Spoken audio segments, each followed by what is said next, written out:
Welcome, students, to my English class.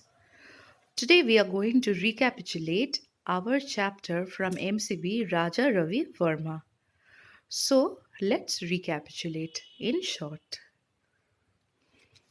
So, Raja Ravi Varma, as you know, was one of the greatest painter in Indian history of arts. He had painted epics like Mahabharata and Ramayana and took Indian painting to a global arena.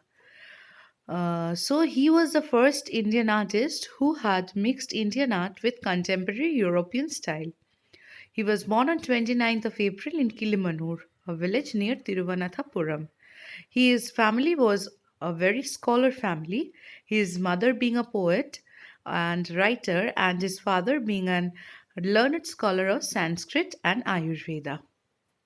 Varma started to draw on the walls with charcoal at the age of 7. His uncle Raja Varma was the one who noticed the talent in him and started to give him preliminary lessons.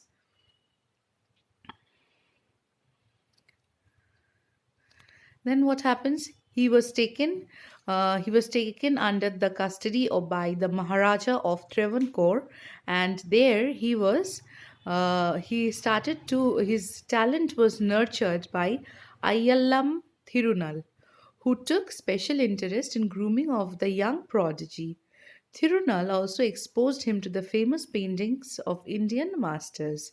So here, with the help of the king Thirunal, young Ravi witnessed different forms of Indian and Western arts. The first color used by Varma were made from leaves and other natural products.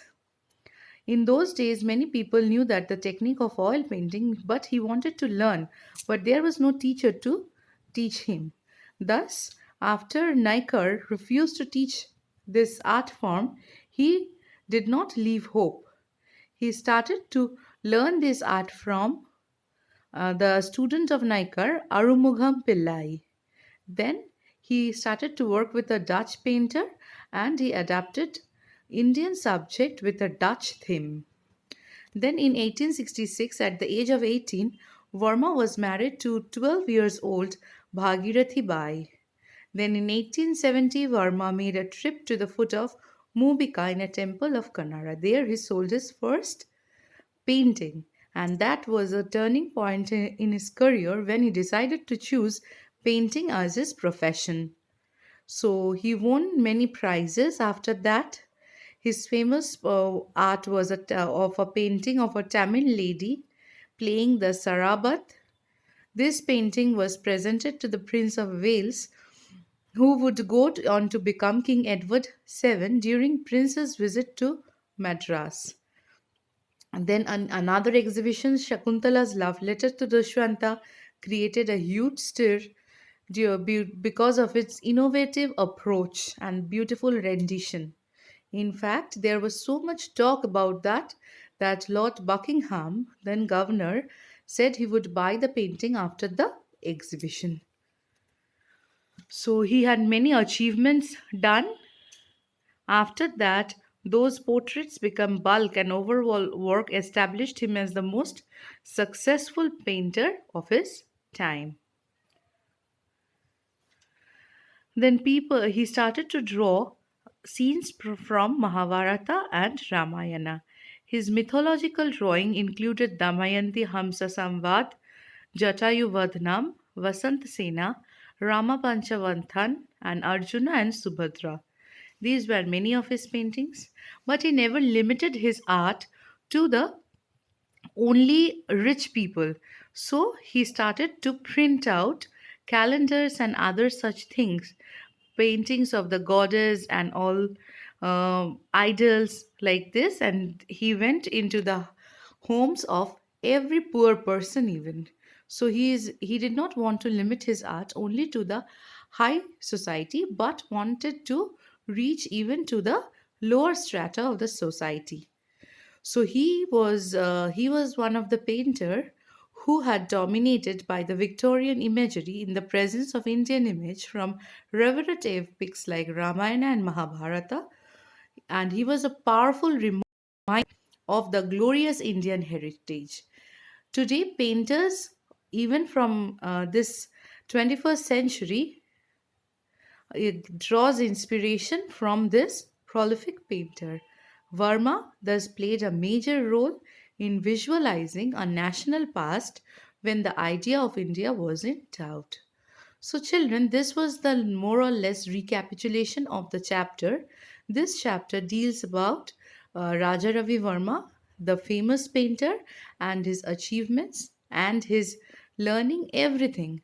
So, this is basically a factual chapter which you must repeatedly go through in order to remember and recapitulate the whereabouts. So, now moving on to the question and answers. So the first question is describe Raja Ravi Verma's background. So let's discuss this answer. Raja Ravi Verma was born in a village near Tiruvananthapuram in Kerala. His mother was Umamba Thampurati, was a poet and writer. His father was Nilakandan Bhattathirapad, who was a learned scholar of Sanskrit and Ayurveda. He had three siblings, Godavarma, Rajavarma, and Mangalabai.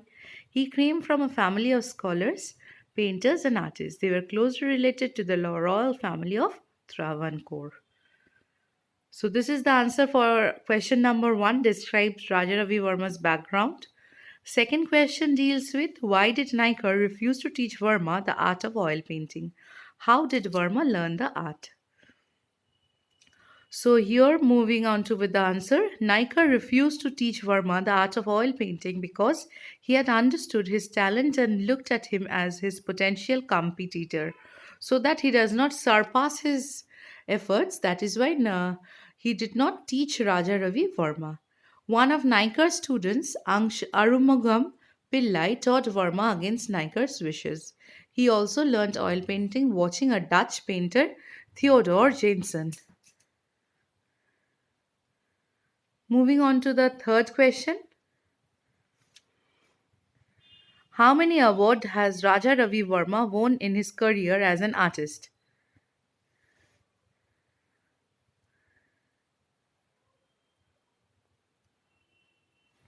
So here is the third question's answer.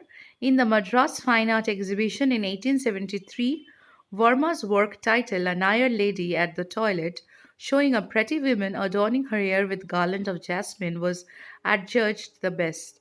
He won the governor's gold medal at the event. The same painting was sent to the International Exhibition of Vienna, where it was awarded a medal and a certificate of merit. In 1874, Ravi Verma received the first prize at Madras exhibition for his painting titled A Tamil Lady Playing the Sarabat. Other than this, he received many accolades in his lifetime for his painting. So, this is the answer to question number 3. Question number 4. Why was 1873 a pivotal year for Verma as an artist? In 1873 was an important year for Raja Ravi Verma because his painting A Nair Lady at Toilet was adjudged to be the best at the Madras Fine Art Exhibition. He won the Governor's Gold Medal and his painting was sent to the International Exhibition at Vienna, where it was awarded a medal and a certificate of merit. All the major newspapers carried stories of Verma's accomplishment, thereby spreading Ravi Verma's reputation as an artist. Raja Ravi Verma's painting Shakuntala's love letter to Dushyanta created such a huge stir due to its innovative approach and beautiful rendition that Lord Buckingham, the then governor, said he would buy the painting at the end of exhibition. This was a huge turning point as he became popular artist among the Indian nobility and the Europeans who commissioned him to paint their portraits. So this is the answer number 5. Raja Ravi Verma's painting of Dushyanta. This is why it created such a great stir. So this is more or less discussion about the question and answer about this chapter. So we had a short recapitulation of the chapter along with the discussion of the question answer. I hope all of you have recapitulated and if you have any doubts, do get it cleared in the live class. So, this much for today, children. Thank you, and all of you have a great day ahead.